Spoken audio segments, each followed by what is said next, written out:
अस्सलाम वालेकुम। मिसन वडी न्यूज़ नेटवर्क में भलीकार ख़बर सां शेयर कंदा हलूं। सागर लिगारी जी रिपोर्ट मुताबिक़ ॻोठ काज़ी नूर मोहम्मद लिगारी में मदरसा तजवीज़ुल क़ुरान में जमीयत उलमा इस्लाम जे पैनल जी इलेक्शन के हवाले से एक कार्नर गरजानी कोठाई वई, जैमें डिस्ट्रिक्ट काउंसिल के उम्मीदवार मौलवी अयाज मंगरियो, चेयरमैन बशीर अहमद कोसो, wise chairman Zulfiqar Mangrio, ward number 1 के जनरल काउंसिल के उम्मीदवार हाफिज़ सोहराब मंगरियो, जॾहिं त मशहूर आलिम दीन मुर्शिदुल मुवहिदीन हज़रत मौलाना अब्दुल क़यूम हालेजवी समेत यूसी जे माण्हुनि वॾे अंग में शिरकत कई। वधीक अॻवाननि मीडिया से ॻाल्हि ॿोल कई है। जमीयत जे पारां माण्हू बीठल आहिनि, उन हवाले सां तव्हां छा चवंदो?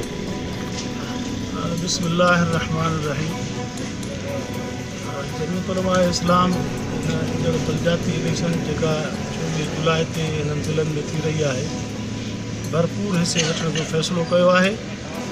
हर यूनियन काउंसिल में असां पंहिंजा दोस्त बीहारिया आहिनि, पूरो पैनल बीहारियो आहे।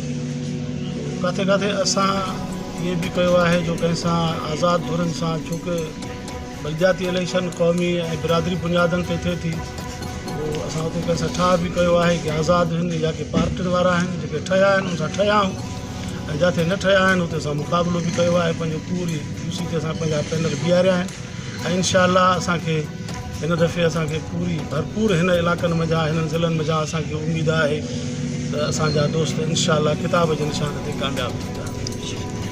साईं, जीअं